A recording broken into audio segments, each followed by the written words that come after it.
그림을 그리다 보면 많은 이론을 접하게 됩니다. 이론만 읽고 수집하다가 하루가 다 지나가기도 합니다. 이론을 공부하다 보면 어느 순간 이제 알았다 라는 깨달음이 오기도 하죠. 드디어 알게 된 이 지식과 방법을 나의 그림에 딱 적용하려 했을 때 생각보다 안 풀리면서 뭐지? 왜 안 되지? 당황스럽고 잘못 알았나? 스스로 의심하고 반복되었을 때 내가 그럼 그렇지 의기소침해지는 과정을 혹시 겪어보신 적 있나요? 없으면 일단 영상은 여기까지 보셔도 안녕하세요, 김엔트입니다. 새로 알게 된 이론이 나의 그림에 어떤 식으로 도움이 되는 걸까? 내가 알고 있는 이론은 맞는 이론인가? 나보다 많은 이론을 알고 있는 사람은 더 뛰어난 사람일까? 그냥 적당히 알고 그림을 그려야 되는 건가? 말아야 되는 건가? 머리 복잡해. 이번 영상에서 이론은 도대체 어디까지 알아야 되는 건지 제 개인적인 경험과 생각을 이야기해 보겠습니다. 그림 그릴 때 틀어놓으시면 좋을 것 같네요.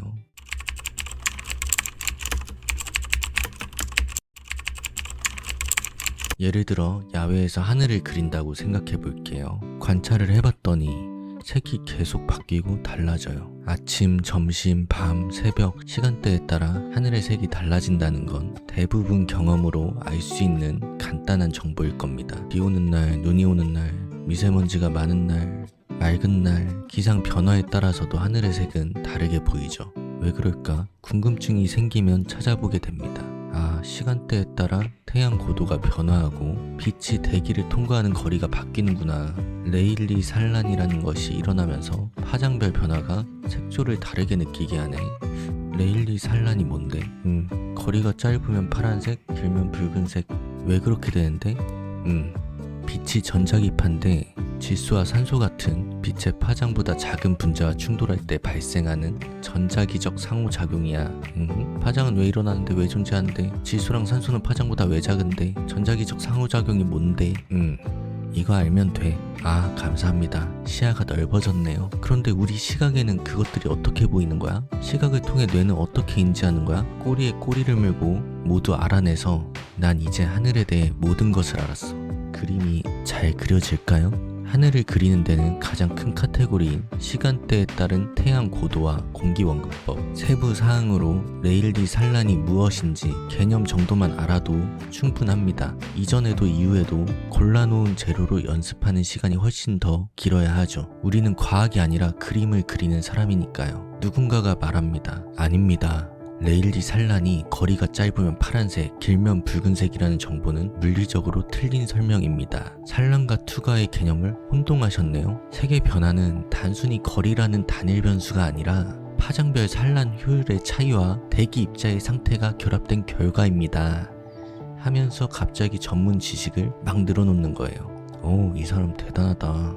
어떻게 이렇게까지 알고 있지? 도대체 얼마나 많은 관찰과 연구를 해온 거야? 추종자들이 막 늘어나요. 그런데 경험자들이 보면 이상하네. 그림에 실질적으로 적용되는 정보가 아닌데 왜 저렇게 나열하지?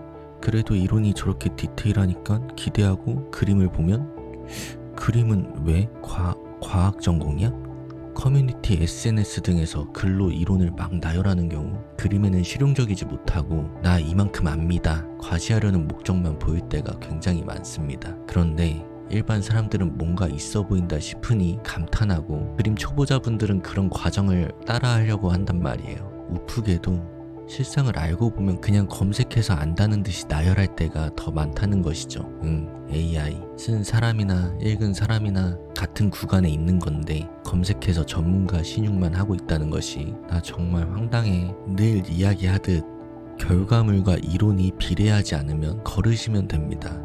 판단하기가 어려우면 이 점을 숙지해 놓으세요. 그림은 시각 미술 안에서 성과를 봐야 합니다. 시각 미술은 물리적 법칙, 광학, 역학 등을 도구로 삼아서 인간의 미적 가치를 구현하는 표현 영역이죠. 검색하면 다 나옵니다. 시각 미술과 직접적으로 연관된 고전광학은 현대 물리학 전체 비중에서 매우 미미한 부분을 차지한다고 합니다. 예술적 재현에 필요한 물리 지식인 원근법, 색채학, 명암법 등은 물리학적 관점에서는 이미 수세기 전에 완료된 기초 이론입니다. 그림 이론이 물리적 현상을 인간의 시각에 맞게 최적화한 압축된 요약본이라는 뜻이죠. 그런데 요즘 시대에 쉽게 접할 수 있는 이 요약본도 제대로 체득하려면 까마득한 시간이 걸리거든요. 이것들을 일부 재현할 수 있는 능력이 그림의 기본기라고 할 수 있고, 이 단계를 넘어가야만 생소한 물리 정보를 조금이라도 해석해서 그림으로 치환할 수 있을까 말까 한 겁니다. 요약본 외에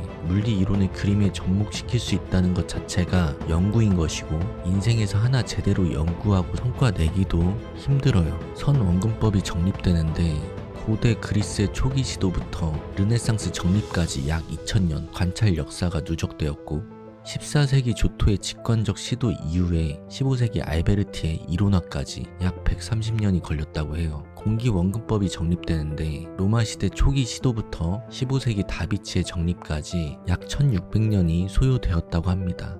이만큼은 아니어도 다른 분야의 정보를 새로운 통찰을 통해서 검증하고 그것을 그림으로 표현해서 만들어낼 수 있는 기간은 아무도 장담할 수 없는 거예요. 이론을 강조한다고 과학, 물리학 퍼포먼스를 하며 걸으라는 이야기입니다. 물리학자조차 실질적인 전문 지식은 광범위한 물리학 전체의 5% 미만에 집중되어 있다고 해요. 그림을 그리는데 주객 전도가 되어서 물리학을 대표로 앞세우면 정상일까요? 이것들을 밥 먹듯이 하는 경우들이 많이 보여요. 뭐 글만 보고 얘기만 들어보면 연구 성과가 가득한데 아니 전공했냐고. 호킹도 그렇게 못하겠어요. 사실 뭔가 제대로 하는 사람은 그렇게 안 합니다. 곳곳에 활동하는 유사과학자, 물리학자들, 그림 전문가들에게 영혼까지 탈탈 털리고 잠수타기 일수죠. 1부 끝. 유사 물리학자, 과학자들에게 더 이상 현혹되지 않을 이 시점에 그림에서 이론과 표현 또는 실기의 경계가 어느 정도인지 알아봐야 합니다. 장르를 불문하고 학습에는 진도라는 것이 존재하죠. 단계를 밟아 나가는 건데요. 1부터 10의 단계에 세부적인 카테고리가 있다면 가장 큰 카테고리인 1을 먼저 숙달해 보는 겁니다. 여기서 숙달이라는 점이 정말 중요합니다. 숙달은 내가 아는 것을 반복적으로 연습해서 의식하지 않아도 표현이 가능하다는 거예요. 사실 그 정도는 너무 이상적이고 경험상 가진 정보 안에서 비교적 수월하게 표현할 수 있다 정도면 됩니다. 간단한 이론을 표현으로 숙달하는 데에도 몇 개월에서 몇 년이 걸리는 작업입니다. 예를 들어서 원근법이면 투시원근법과 공기원근법의 개념이 무엇인지 알고 사용하는 것이 1단계, 평행선이 관찰자 눈높이에서 만나는 소실점과 멀리 있는 것이 어떤 기준에서 흐릿해지는지가 2단계, 시야의 원뿔로 인한 왜곡 현상, 빛의 산란, 에너지의 감쇄가 3단계, 망막의 곡률로 인한 광각적 왜곡, 하늘의 보조 광원화가 4단계, 이런 식으로 계속 나눠져 있어요. 단계마다 제대로 알고 표현하는 데까지 많은 시간이 필요하고요. 단계를 넘어갈수록 그 시간은 더 오래 걸립니다. 이 과정을 거치지 않고 냅다 수식이나 작도법을 갖다가 붙인다 해서 더 고든 개념을 가진다거나 할 수 있는 사람이 되는 것이 절대 아니죠. 오히려 지적 허영심만 가득 담긴 빈수레가 될 뿐입니다. 제가 항상 강조하는 실용성은 단계를 제대로 수행할 수 있는 능력이고, 그 단계가 그림을 그리기 적합한 방향일 때를 의미합니다. 학문의 깊이는 스스로 체감해서 얻어내는 깨달음으로 이루어지는 거지, 누군가가 깨달음으로 만들어 놓은 식을 외우는 것으로 이루어지지 않습니다. 그림 그리는 사람이면 그림을 그리고 그림에 관련된 정보부터 학습하는 것이 옳습니다. 그 아무도 세상의 모든 현상을 설명할 수는 없죠. 있으면 손 들어보세요.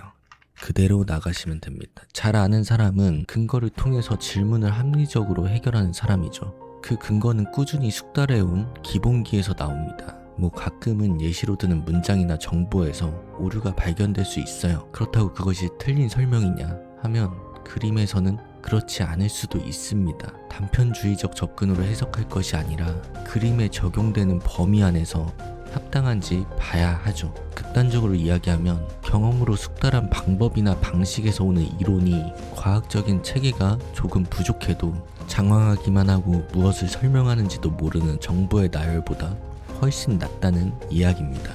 보통 이런 경우는 정보에 잡혀먹혀서 자기가 무슨 말을 하는지도 잘 모르고요. 시간이 지났을 때 기억도 못하는 경우가 허다합니다. 물론 근거가 확실할수록 좋은 것은 사실이죠. 정리해볼게요. 화면을 봐주세요. 1에서 궁금한 점을 해결하면 2가 되고 2에서 궁금한 점을 해결하면 3이 됩니다. 이렇게 1에서 10단계의 정보가 있을 때 3단계 정도면 그림에 적용하기 충분하고 넘칩니다. 이 과정을 소화하는데도 한평생이 걸릴 수 있어요. 소화하면 프로 레벨이 되는 거예요. 4단계 이상은 디테일 싸움이죠. 정말 전문가 중에서도 연구가, 장인 이런 분들도 제대로 적용한다고 말하기 힘든 조심스러운 영역이 될 겁니다. 제 생각에는 10년 정도 죽어라 그려도 이 이후에는 단서를 하나 잡을까 말까 하는 그 정도일 것 같네요. 이 정도까지 이야기했으면 이 영상을 보신 분들은 지식인 코스프레에 현혹되는 일 없을 것이라 안심하고 다음으로 넘어가겠습니다. 정보를 아는 것과 직접 할 수 있는 것은 전혀 다른 차원의 이야기입니다. 누구나 알고 있는 큰 카테고리부터 습득하고 숙달시키면서 그림을 연습해보세요. 2부 끝. 왜 빈수레가 요란한데 그 요란함을 알아채지 못할까? 빈수레는 왜 빈수레일까? 누군가는 왜 빈수레가 되고 싶어 할까? 단순히 믿고 싶어서? 사실 같아서? 똑똑해 보여서 잘난 척하고 싶어서? 노력하기 싫어서? 쉽게 가고 싶어서? 심리를 곰곰이 생각해보면 큰 카테고리 하나가 나옵니다. 확증 편향. 제가 심리 전문가는 아니니까 여기부터는 개인적인 경험과 생각으로만 이야기해보겠습니다. 저는 많은 일의 어긋남이 확증 편향부터 시작된다고 생각을 해요. 누구나 어느 정도 이 확증 편향을 가지고 있는 것 같거든요. 저도 마찬가지고. 확증 편향을 쉽게 설명하면 자기가 생각하고 싶은 대로 생각하고 이야기하는 거예요. 뒷받침할 만한 근거나 경험이 부족하고 교차 검증조차 하지 않을 때 이런 부분이 드러납니다. 이것을 알고 조심하는 부류가 있고 전혀 인지하지 못하고 확증 편향적인 사고와 행동을 하는 부류가 있습니다. 겪어보니 생각보다 훨씬 더 많더라고요. 그냥 편향적인 것도 굉장히 리스크가 큰데 확증까지 붙으니 쉽지가 않아지거든요. 같은 책을 읽어도 아무리 좋은 내용이 있어도 자기 마음대로 생각하고 결론 내리고 판단한단 말이에요. 책 한 권 읽은 사람이 무섭다는 이야기가 여기서 시작되는 거 아닌가 싶습니다. 확증 편향의 반대말이 통찰이라고 생각되고 통찰이 강하면 책 한 권으로도 많은 내용을 이해할 수 있다고 생각을 해요. 마음이라는 것이 언제나 편하고 쉬운 방향을 향해 가거든요. 마음대로 한다는 것은 내가 쉽고 편한 방향만을 쫓는 것과 같다고 볼 수 있습니다. 그런데 그 주체가 경험이 적고 통찰이 부족하고 게으름 등의 성향을 극복 못한 상태라고 가정했을 때 그 판단의 결과물이 정상적이지 않겠죠. 혼자 생각하는 것까진 괜찮습니다. 그런데 그것을 전달한단 말이죠. 그게 한두 명이 아니라 여러 명이 모여있을 때 이런 집단이 구성된다면 정말 난장판이 납니다. 사이비 종교 수준으로 무너지는 것 여러 번 목격하고 경험해봤습니다. 모든 정보를 100% 정확하게 전달할 수는 없어요. 그런데 실수라던가 부족한 점이 일어났을 때 그것을 알아채고 받아들이고 수정하는 의지와 행동이 필요하죠. 그런데 확증 편향이 강한 경우에는 이런 의지가 없을 뿐더러 아예 인식을 못합니다. 그래서 확증이 일어나는 것이겠죠. 근거 없는 확신. 우리가 미술 이론을 접할 때 누가 제대로 알려줘도 이런 성향이 너무 강하면 정보가 제대로 들어갈 수가 없고 아무리 서치를 하고 AI를 사용해서 정보를 취득해도요. 결국 표현은 왜곡돼서 나올 수밖에 없을 겁니다. 저도 주기적으로 스스로 체크를 해보거든요. 체크할 때마다 몇 군데가 보여요. 소름 돋게. 알고 있는 것들이 잘못된 정보라던가 부족하다던가 방식이 적합하지 않다던가 이런 점들을 발견하고 보완해 나가는 작업을 합니다. 항상 교차 검증하는 습관을 들여야 되고 근거가 부족한 정보에 대해서는 확인해 보려는 자세를 가져야만 확증 편향에서 조금이라도 개선될 수 있습니다. 생각보다 정말 많고 심각한데 비난을 하려는 목적보다 누구나 어느 정도 갖고 있는 성향이니 개선을 통해서 그림에 도움이 되는 상황을 만들자는 취지입니다. 제가 관찰해온 확증 편향의 가장 큰 단점 몇 가지를 소개하면 일단 조그만 거를 크게 부풀려요. 자신의 생각과 일치하는 정보만 수집하고 반대 증거는 무시를 합니다.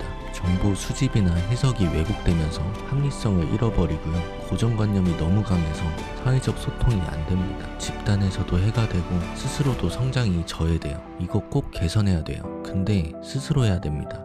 어차피 강제적으로 교정해도 안 되는 상황이에요. 예를 들면 난 소묘를 해봤으니 기본기는 충분해. 그리고 잘했어. 다른 것도 잘할 거야. 난 오늘 3-4시간 잤어. 난 평생 3-4시간 자면서 그림 그려온 사람이야. 핀터레스트에서 웹서치 해가지고 자료 좀 보고 공부했어. 나 계속 노력하고 연습하는 연구가야. 나는 남들보다 똑똑하기 때문에 더 효율적인 방법을 찾아서 공부해야 돼. 더 빠르게 시간을 아낀다. 예시만 들다가 하루 종일 걸리겠네. 과잉 확신, 인지 부조화, 노력 정당화, 더닝크루거 효과, 자기의 언어주의 등등 모두 확증 편향에 연관되어 있죠. 저 스스로 체크하는 몇 가지 방법이 있는데 그 중에 하나, 단어 한 가지를 떠올리고 어떻게 생각하고 있는지 판단해 보는 겁니다. 예시 문구에서 쓰인 효율을 볼까요? 효율이 뭘까? 들인 것에 비해 잘 뽑아내는 것. 보통 시간, 노력, 자원 등을 의미하죠. 최대한 적게 쓰면서 좋은 결과를 만든다. 내가 효율적으로 그림을 그린다는 것은 적은 시간, 노력, 자원을 들여서 좋은 결과물을 뽑는 것이다. 이렇게 남들보다 빠르게 성장해야지. 만약 초보 단계에서 이런 생각을 하면 언어주의에 매몰된 확증 편향이 됩니다. 초보 단계에서는 더 많은 시간, 노력, 자원을 투자해서 최대한의 결과를 뽑는 연습을 해야 됩니다. 아니 뭐 시간이 오래 걸리고 많이 투자되는데 그게 어떻게 효율이야. 팍. 그런데 이렇게 계속 쌓아 올려서 이 분야에 필요한 경험치를 만드는 거예요. 그리고 초보 단계를 벗어났을 때 상대적으로 적게 들이고 좋은 결과를 자연스럽게 만들 수 있겠죠. 이것도 노력해야 되지만, 그럼 결과적으로 무엇이 효율적이었을까요? 이런 식으로 다양하게 고려해보고 판단하고 실행해야 그나마 확증 편향에서 조금이라도 벗어날 수 있을 거예요. 방심하면 또 걸립니다. 이거 나도 걸렸나 지금? 객관성보다 주관성이 패시브로 장착돼서 태어난 우리이기 때문에 어쩔 수 없는 것 같아요.